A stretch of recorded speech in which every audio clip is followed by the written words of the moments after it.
You're expecting a second one now? Got a second one coming. Bless the Lord. The Lord starts pouring out blessings. It just keeps coming sometimes, you know. Blessed is the man who has a quiver full of them, the Bible says. And I will testify to that. You know,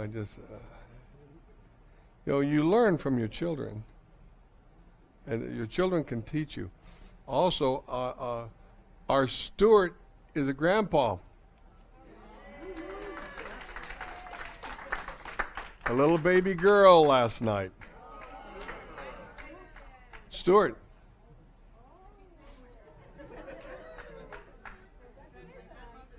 So we are excited about that. More and more babies all the time coming. You know, if believers don't have children, who should? You know, we should have children. First of all, it's a commandment of the Lord said to multiply and fill the earth. One of the first commandments ever given in the Bible. And we want children by righteous parents to raise them up in righteousness. Amen? Bless the Lord. Last week I was talking about America. I'm going to continue with part 2 of that today. It's important for us to understand these things. And so I am preaching to the choir. I'm pretty sure everybody in here likes America. But, you know, take this information and talk to it with other people, your children and others about America. What a great country we have here. Are we perfect? No, we're not perfect. Have we made mistakes? Yeah, we've made mistakes. But even a righteous man falls 7 times, but the idea is he gets back up. That's what's important, is he gets back up. And so this nation has fed untold millions.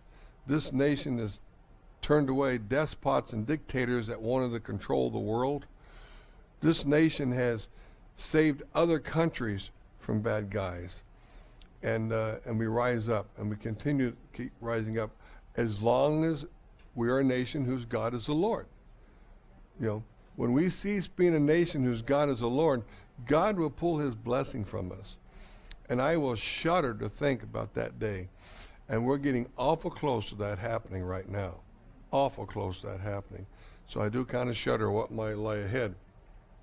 But I want to continue with this. I want to give you some, we talked a little about, is the United States a Christian nation? You ask anybody out there, students and people of sort that are not of God, they go, no, we are not. Because they've been indoctrinated in the schools and colleges and teachers that sit around and say that we are not a Christian nation. We are a Christian nation. The documentation is overwhelming. Last week I talked about all the writings are on the monuments everywhere indicating that we are a Christian nation. Today I'm going to give some more statements for some of the other leaders. Teddy Roosevelt said this: the teachings of the Bible are so interwoven, entwined with our whole civic and social life that it would be literally impossible for us to figure to ourselves what that life would be if these teachings were removed. So Teddy Roosevelt is telling us that, you know, we got to have the teachings of the Bible. That it was just incomprehensible to think about where we would be and what we would be if we did not have the teachings of the Bible. The Bible is our foundation in this country. And yet, in 1960, they declared it illegal to teach kids. And so now, today, the Bible and even God, even the name of God today is like an evil thing in schools and everything else. Did you know there was a doctor, I was just reading here this morning, a doctor was at some kind of board meeting, and the board asked the doctor, says, if a bearded man came up to you and was 6 foot tall and told you to call him madam, would you call him madam? This is a hypothetical situation. And the doctor says, no, I would not. He's not a madam. They fired him over a hypothetical situation that they wanted to find out whether they knew he was a Christian. So they hit him with a hypothetical concept of transgenderism. And as soon as he said, no, he would not call that person madam, they fired him. This is the world we're dealing with now. You know, and these groups are constantly making war against believers. Remember the lady with the flowers, the baker. All these things are constantly under attack because they would not make homosexual marriage bouquets or homosexual cakes for a wedding. Constant attacks in this country that, even just 10 years ago would have been unfathomable to think about. And that's coming at us left and right. And they are deliberately going after believers. They find out what believers own what shops, and they go in there and they attack. They come in there constantly trying to drive you out of business. This is the world we live in now. We have to understand these things. Woodrow Wilson said, America was born a Christian nation. We were born a Christian nation. America was born to exemplify that devotion to the elements of righteousness which are derived from the revelation of the Holy Scriptures. This is what Woodrow Wilson said. Despite what his other politics might have been, he was definitely a believer in the Bible. Herbert Hoover, American life is built and can alone survive upon the fundamental philosophy announced by the Savior 19 centuries ago. So Herbert Hoover says, we must adhere to what Jesus said. We must adhere to what Yeshua said. We got to follow what Yeshua said. It would be disaster for us if we do not. Harry Truman made a really blatant statement. He said, this is a Christian nation. We are a Christian nation. In the 1960s, and I mentioned this last week, that the Treaty of Tripoli, because of a treaty that John Adams wrote to settle a fight with the Barbary pirates in the Mediterranean, he asked him, why do you want to fight us? It's because you're a Christian nation. So John Adams wrote on this treaty, we are not a Christian nation. The Barbary pirates knew that he was lying. He knew that we were, so he attacked anyway. So the next president, Jefferson, formed the Marine Corps as we know it, and he sent the Marines over there and thumped some heads and defeated the Barbary pirates. And then the Barbary pirates would go, uncle, uncle, uncle. So Thomas Jefferson, pulled out the Treaty of Tripoli, erased that we are not a Christian nation, and left the rest of it intact, and the Barbary pirates were willing to sign that and behave themselves. The only reason John Adams put that on there to appease them, because the Muslims were using it as a reason to attack us, and John Adams was trying to settle that out. So, but in 1960, the wicked attorneys and lawyers for ACLU and other groups used that first Treaty of Tripoli by John Adams to say, even a second president said we're not a Christian nation. And that was enough for the Supreme Court to turn around and say, well, you cannot read the Bible in school anymore. The problem we got today is the government is expanding into everything. They did not used to control our schools. Now they control our schools. They control our Medicare. They control big aspects of our life. They are like Pharaoh was at the time of Joseph. Do you remember that story? Where the famine came and they all had to buy their grain from Pharaoh that Joseph had stored up. And people didn't have enough money to keep alive for those 7 years, so they started selling their land to Pharaoh, everything to Pharaoh. Before long, Pharaoh controlled everything in Egypt. That's the way our government is today. Our government is expanding and moving in such a way to control everything in this country, so that these wicked attorneys can try and say, oh, that's separation, church and state. You can't say God bless. You can't do that. That would be foreign to our founding fathers, totally foreign to them. And that's where we're at today. Did you know that Thomas Jefferson ordered worship services in the Capitol building? Did you know he used a Marine Corps band to do the worship? Did you know he used government funds to fund missionaries? Thomas Jefferson did all these things. Does that sound like a man who did not want religion in this country? No. When we're talking about separation of church and state, and I talked about this last week, it was the idea that we were not going to have a predominant denomination. Not to get rid of Christianity, but a prominent denomination, because the people thought the Episcopal or Anglican church was going to rule the country.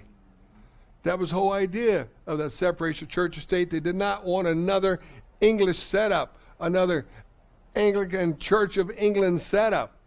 And that's why they said we'll have a separation of church and state. But then the wicked groups like the ACLU and Americans for Separation of Church and State and many other groups are trying to eliminate God. Did you know just recently again the Supreme Court turned this guy down again? Thank God. But he's trying to remove "In God We Trust" off all our coins and off all our mottos. Fortunately, the Supreme Court thumped him on the head this time, said, no, we're not going there. But he keeps bringing it up. This is like the fourth time he's come to the Supreme Court trying to push this thing to eliminate "In God We Trust" off our coins. This guy's an amazing individual. Did you know in our Constitution, Article 1, Section 7, forbid the federal government of doing lawmaking on a Sunday? Did you know that? Our Congress had passed an amendment that turned around, or an article that said, you will not debate laws on a Sunday because they believed it was a day of worship. And they did not want our government to be working on a Sunday. So, does that sound like they wanted to eliminate Christianity out of the country? Thomas Jefferson also said, no nation has ever existed or been governed without religion, nor can it be. The Christian religion is the best religion that has been given to man, and I, as chief magistrate of this nation, am bound to give it the sanction of my example. And you will hear in schools and colleges of people that pick and choose saying that Thomas Jefferson was a deist, that Thomas Jefferson just kind of believed there was a God, but he did not really support it. What a lie that was. I've been to Thomas Jefferson's house at Monticello. I've been there and took a tour of that house in Virginia. And I'll never forget, while I was in that house, the tour guide, the lady, I asked her a question about Thomas Jefferson and believing in God and all that kind of stuff. And she just, oh, no, he didn't. He was a deist. Yeah, but Thomas Jefferson said this and this and that. And they pushed me aside. They didn't want to talk about it. So even the tour guides at Monticello were promoting the idea that Thomas Jefferson was all in favor of separating church and state, which is not true. Not true at all. Did you know the House Judiciary in 1852 said people tried to cause the cessation of all religious activities by the government? So even in 1852, there were groups rising up to eliminate God out of our country. Even back then. And this is what the House Judiciary said.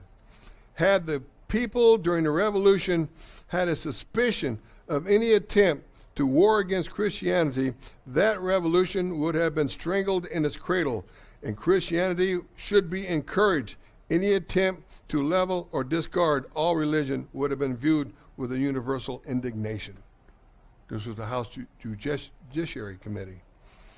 The Senate Judiciary Committee, likewise, wouldn't be outdone. They said, we are Christians, not because the law demands it, but from choice and education in a land thus universally Christian, what is to be expected, what desired, but that we shall pay a due regard to Christianity.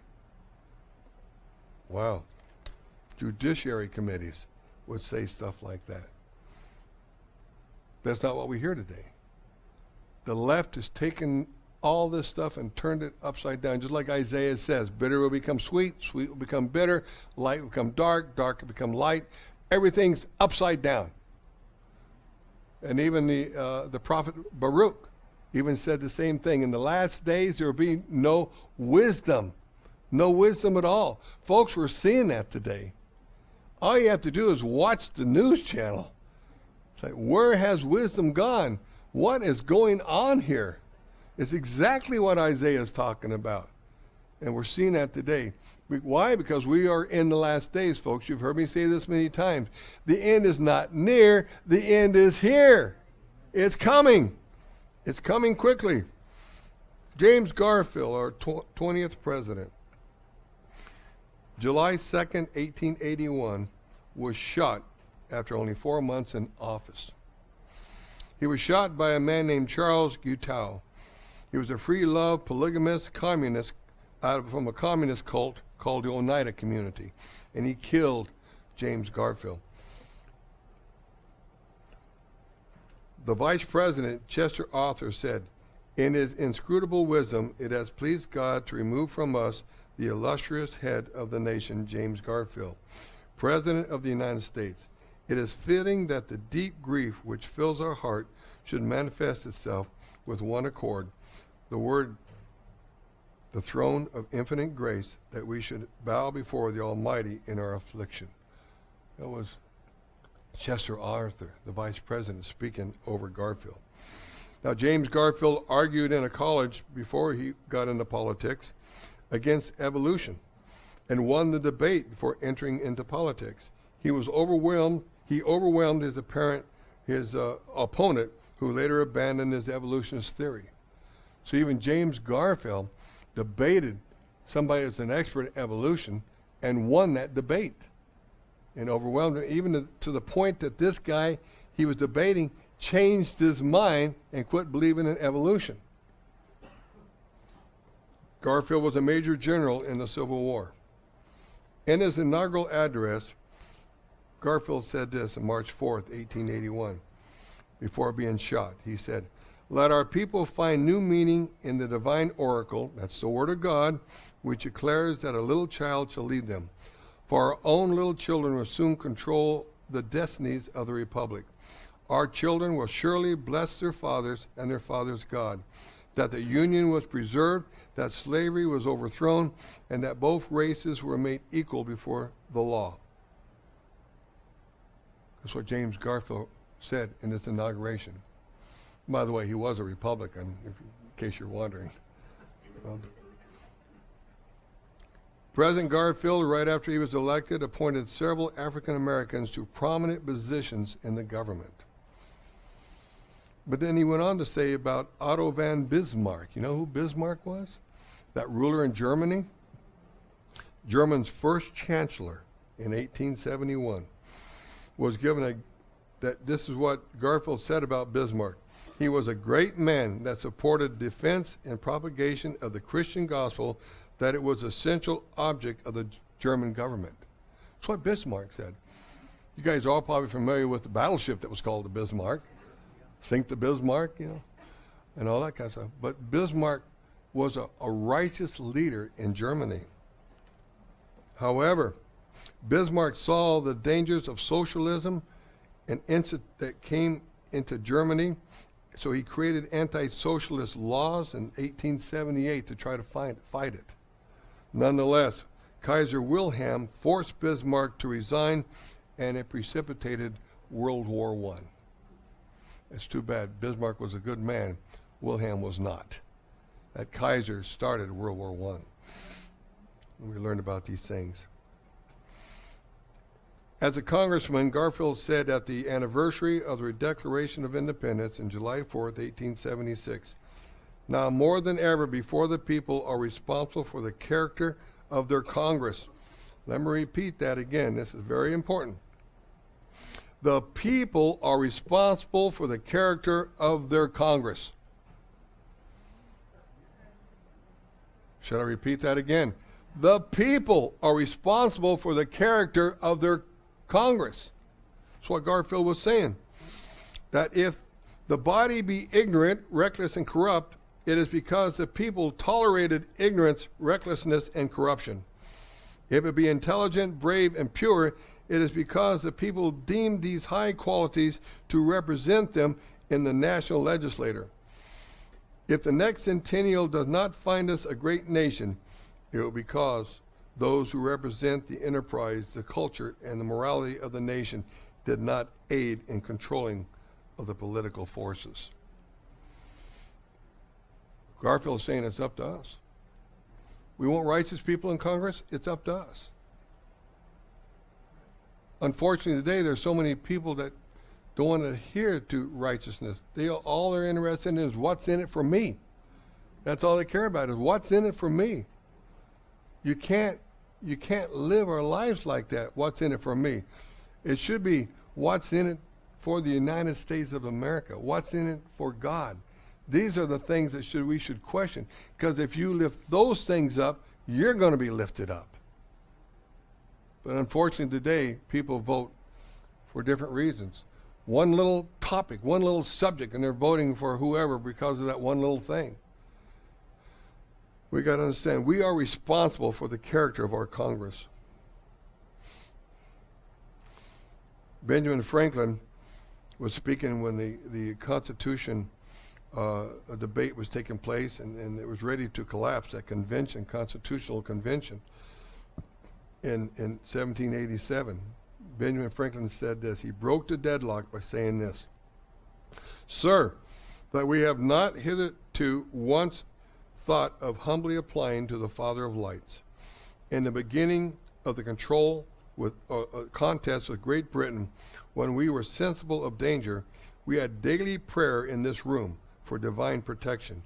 Our prayers, sir, were heard, and they were graciously answered. All of us who are engaged in the struggle must have observed frequent instances of a superintending providence in our favor. And have we now forgotten that powerful friend, or do we imagine we no longer need his assistance?"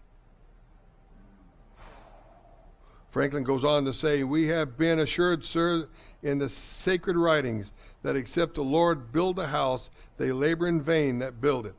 I also believe that without his concurring aid, we will succeed no better than the builders of Babel." This Benjamin Franklin said this. How many of you ever heard that before? Why is it being kept secret? Why isn't American history being taught? Why isn't American history even dealing with religion being taught? It's not. We miss these things. Franklin also warned us against a salaried bureaucracy. Says, if you start paying your politicians, they will have selfish pursuits, not the love of peace and order, but of riches and power. That's exactly what happened. Politicians today are only interested in what they're going to get out of it, what kind of money they're going to get out of it. There's very few statesmen anymore in our federal government. What's in it for me? They're paid off by lobbyists to vote a certain way, and then promise funds and monies if they do this and do that. Why is Congress known as the Millionaire Club? Did you know that? You can take a bartender and make her a congresswoman. Before she leaves, she will be a millionaire. Why? Why is that? Why does that happen like that? There is so much shenanigans going on in Congress that people, those Congress guys, are really all care about is maintaining power and getting money. You know, not only are they paid off by lobbyists, they're given inside information about stock tradings. Or they know that if I make this decision, the stocks are going to go up, so they go out there quickly and buy certain stocks before the Congress make. That's against the law, but they do it anyway. You can't use inside information to gain advantage, but they all do it. And because they all do it, they don't want to bring it to light, because there'll be too many of them guilty of it. Plato, I'm not a big fan of Plato, but he did say something very interesting in 428 BC. Those who are too smart to engage in politics are punished by being governed by those who are dumber. How true is that? So I don't care about politics. I want to talk about politics, and you will be governed by the dumber. This is what he's saying. Wow. Benjamin Franklin also said this: I am apprehensive, therefore, perhaps too apprehensive, that the government of the states may in future time end in a monarchy. A king will sooner be set over us. We are having that king right now. It's called the U.S. government. That king has become the U.S. government. It's not anything like what our founding fathers had said it to be. One of the reasons is the courts. What's happening in the courts. Thomas Jefferson said in 1821, the germ, that'd be like a bug or a virus, of dissolution of our federal government is in the federal judiciary, an irresponsible body working like gravity by night and by day, gaining a little today and a little tomorrow, and advancing its noiseless step like a thief over the field of jurisdiction till all shall be usurped from the states. Thomas Jefferson is saying that the third body of our politics is the most dangerous, because they will wield power and take more power than they should have, and start declaring things constitutional, unconstitutional. Have you ever wondered when you've seen, well, these judges said that's unconstitutional. Have you ever asked a question, where is it unconstitutional? What violation of the Constitution is that? They never explain that. They just say it's unconstitutional. Well, gee, how easy it is to judge things in your favor all the time, the things you want, just by saying it's unconstitutional without backing it up. This is the wickedness of our courts today, particularly the federal courts, that's taken place. Wow. Wow, wow, wow. All states used to have a belief in God and used to declare that only believers in God could hold government offices. Did you know that? Every state in the 13 colonies had written in the Constitution, and probably all the rest of the states that came later, says only believers in God can hold an office in the government. I think that's a pretty good declaration. Only believers in God can hold office in the government. But in 1961, because all these states said you must have religion to operate in the government, but in 1961, the courts determined that secular humanism is also religion, so if they are secular humanists, they fall under those same mandates of the states. Unbelievable. 1961. And so now we have seen since 1961, that's really caused all the rise of getting the prayer out of schools, getting God out of everything, and you can't talk about God if you're in the government and all that, because secular humanism is now the religion of the United States. How did that happen? How did we allow that to happen? When all the states used to say, you got to be a believer in God to hold any kind of office. And now it's, we don't want any believers in God. We want a secular humanist in these positions today. Wow. So in 1960, the Bible reading was deemed unconstitutional.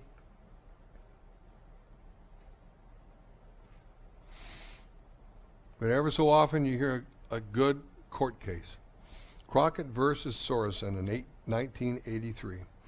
It said, the judges in that case said the First Amendment was never intended to insulate our public institutions from any mention of God, Bible, or religion. When such insulation occurs, another religion such as secular humanism is effectively established.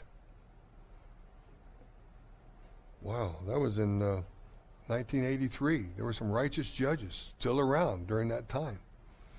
Where are they today? Where are they today? Our founding fathers would just flip out. They probably already are flipping out. Wow. Unbelievable. You got your Bibles, turn to Isaiah chapter 3. Isaiah chapter 3.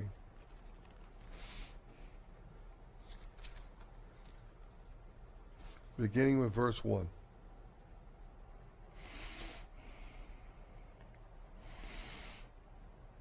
For behold, the Lord of hosts, does take away from Jerusalem and from Judah the stay and the staff, the whole stay of bread and the whole stay of water.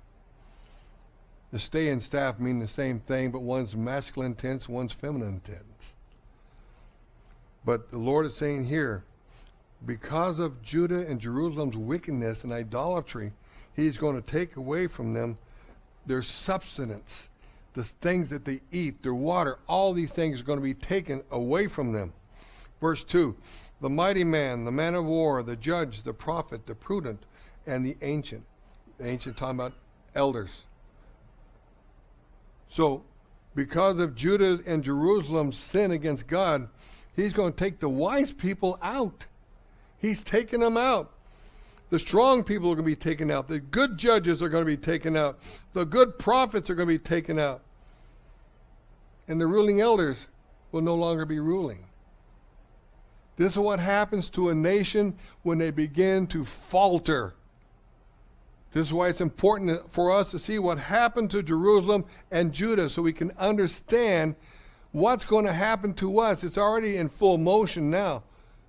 Thank God for our current president trying to slow it down and even trying to change it. But he's trying to stop a runaway train. Very, very difficult. I pray to God that he's going to accomplish it. But unless God moves, it will not be accomplished. Because we can't keep him there forever. Even if he gets reelected another 4 years, it's not going to change. God has to change the people in the country. 3, the captain of 50, the honorable men, the counselor, the cunning artificer, the journeyman, and the eloquent orator. So all these people, the captain of 50, that's like the smallest part of the army you can have. They're all going to cease. They're all going to stop because of the wickedness of Jerusalem and Judah. And in verse 4, I will give children to be their princes, and babes shall rule over them. Wow. So the incompetent, the ungodly leaders, God's going to give the people of that country the desires of their heart. Did you know that if the people want wickedness and desire wickedness, God's going to give it to them? Did you know that? God doesn't take a back seat to anything. So if the people want wickedness, God's going to say, okay, I'm going to bring a really wicked guy up for you. That's what will happen to us. God will raise up wicked people against us because if it's our desire, the heart's our desire. As believers, we have to learn that is not our heart's desire. Our heart's desire is God and His Word and His righteousness. That should be our heart's desire. And pray and tell God, this is our heart's desire, Lord. Give us righteousness. Give us someone to fight this secular humanism taking over our government. Like Pharaoh is going to take everything from everybody. Oh, gee, where do I hear all that constantly in politics? We're going to tax everybody, 70%. We're going to do this. That's the government taking over again everything you got, just like Pharaoh did. We're seeing that today. All these things can be linked to exactly what's going on in the world today. And babes shall rule over them. 20-year-olds are beginning to rule over us. I was totally against lowering the voting age. And why was I against lowering the voting age? Because I remember when I was 18, I had no business voting. I remember when I was 19 and even married at 19 to Pastor Anita at 19, I had no business voting. I didn't have wisdom. I did not know. It took several years before I felt like I was mature enough to understand what to do in politics. Yet you got 18-year-olds voting for their lust and voting for what they want in their hearts, their desires. We should have never dropped the voting age. Oh, but we had to because we were drafting people when they're 18. Well, okay, so we did. We did that for years.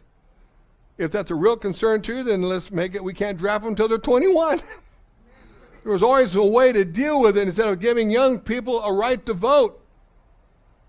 That's why every town that has a university in it goes liberal. Because those college kids get fired up by the professors and they all go out and vote and they outvote the towns. We should have never lowered the voting age. The children shall rule over them. So when you've got rulers that are children or you got our children voting against you, that is ruling over you. It is ruling over you. Wow. Verse 5, and the people shall be oppressed. Oh, yeah, I would say so. And everyone by another, and everyone by his neighbor. And the child shall behave himself proudly against the older ones, ancient elders, And the base, that word base, by the way, is talking about people that are either vile, despised, dishonorable, or contemptuous, shameful, will rise up against the honorable, those that are great and glorious. So now you have the base that should not have any power at all at their fingertips, now condemning those that have wisdom and those that should know better. Verse 6, and when a man shall take hold of his brother of the house of his father, saying, you have clothing, be our ruler, let this ruin be under our hand. So what that verse is saying basically is, you got nice clothes, we're going to make you a ruler. That's the criteria? That you're going to make somebody a ruler the way they dress? God forbid. God forbid. Man. Verse 7, in that day he shall swear and say, I will not be a healer, for in my house is neither bread nor clothing. Make me not a ruler of the people. So the guy with the nice clothes says, not me. I don't want to do it. Another way to look at this today is people that are wise, people that are smart, people that can be great leaders don't want anything to do with politics. Because they don't want to be drugged through the mud and mire by the wicked press we have today. They don't want any part of that. So people we need to run for office aren't about to step out and do anything about it. Says, no, I'm not bringing my family through that stuff. It's a real problem today because of the way we attack people and trying to find every little piece of dirt we can find on somebody. We all have dirt. We all have dirt. But the honorable will not run for office because they don't want to put up with the fight. That's a shame. Verse 8, for Jerusalem is ruined and Judah is fallen because of their tongue and their doings are against the Lord to provoke the eyes of his glory. Our tongue, our tongue and our doings, the things we say, do you not know that book of Matthew says, every idle word we speak, we will be held accountable for every idle word we speak in the judgment day? These people do not fear God. They're going to face that judgment. We have to control the tongue. The tongue is a fire, James says. We have to control the tongue. It's the littlest member of the body, but it causes the greatest harm. The tongue is a fire. And our doings, what are we doing, are against the Lord to provoke the eyes of his glory. I like that statement, eyes of his glory, which means God sees all. He has his righteousness and he sees all who speak and do against his righteousness. Nobody's getting away with anything in secret. If you think you are, then we need to have a talk. You're not getting away with anything in secret. Wow. Verse 9, and the show of their countenance does witness against them. All you have to do is look at some of these people we have today, whether it be the press or politicians or whatever. Look at their eyes, look at their countenance. They know they are doing wrong. They know they are doing wrong. Maybe some of you heard of that fight between Gorka and that CNN reporter. Gorka is one of the conservative reporters, and the CNN reporter said, "You guys are all demonic." And Gorka looked back at him and said, "And you call yourself a journalist?" And you know what the CNN reporter did at that time? Called him out for a fist fight. "Well, come on out here. Come on, let's go outside this gate. Or come on, let's talk about this." Called Gorka out for a fist fight. The wicked. CNN, the wicked. They tell lies, and now they got reporters that are willing to get physical confrontations. And if you're not aware of it, that particular news channel has created many physical confrontations. Did you know they're in Israel trying to get the Palestinians to rise up against Israel? That's CNN. They're very wicked. That's why Trump calls them fake news. But they're a lot worse than fake news. They instigate problems. Wow. Verse 9. The show of the countenance does witness against them, and they declare their sin as Sodom, and they hide it not. What do you see in our country today? People are proud of their sin. People are promoting their sins. Oh my gosh, when the abortion issue was raised up again this past year, did you see all the people coming out of the woodwork talking that had abortion say, I'm proud of my abortion. I think it was a great thing I did. That's really the love of God when I did an abortion. I'm like, what?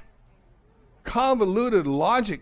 Again, calling white black and black white. Totally reverse what God would be thinking. But that's what's happening. They openly sin. Whew, that doesn't bring judgment against America. I don't know what would. The next phrase, woe unto their soul. That's what God thinks about it. Woe unto their soul. The people that do stuff like that and promote it, that's what happened to Sodom and Gomorrah. They were promoting their wickedness. I mean, it's bad enough to sin in secret, but it's even worse to sin openly and promote it. Promoting sin is the worst thing, because if you're sinning in secret, the only one really going to get hurt is you. But if you're promoting it, you are bringing many others down the drain with you. And God's got a big old flush handle.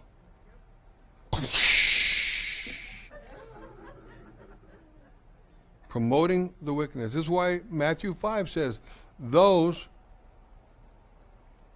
who break the laws of God and teach others to will be the least in the kingdom of heaven if it was only a small law. If it was a big law, they're not going to be anywhere near the kingdom of heaven. Well. For they have rewarded evil unto themselves. So God is saying, you brought this on. You did this. You brought it on to yourself. I didn't do it. That's what the Lord is saying. I didn't do it. You brought it on yourself. Wow. Verse 10, say ye to the righteous that it shall be well with him, for they shall eat the fruit of their doings. All right. In the midst of all that, there's a really good positive statement here. So those that promote righteousness, it says, it will be well with you. God knows how to protect his own. It will be well with you. But in verse 11, woe unto the wicked, it shall be ill with him, for the reward of his hand shall be given him. Verse 12, as for my people, children are their oppressors, and women rule over them. Now, we're not talking about righteous women that God appoints. We're talking about a general statement here. And you just look at politics today. Who are the loudest voices out there? Wicked women are the loudest voices out there right now. Almost all the main so-called journalists on the liberal news networks are all women now. The View, look at them women on The View with Joy Behar and all the rest of those people. It's unbelievable. God will raise up righteous women to do his work. He's done that, he will do it, and he'll do it again. But overall, we are seeing a lot of wickedness from the women that rises up to be our leaders. There's a lot of great women out there I wish would rise up and become leaders. But they don't want to get pounded. They don't want to get harassed. They don't want to be condemned. I don't blame them. Who does? Who wants to be attacked like that over and over and over again? O my people, they which lead you cause you to err. and destroy the way of your paths. This is what they're doing. They are causing you to err against God and destroy your paths toward God. That's what they are doing. Wow. The Lord stands up to plead and stand to judge the people. The Lord is waiting to see what we're going to do. What are we going to do? What are we going to do?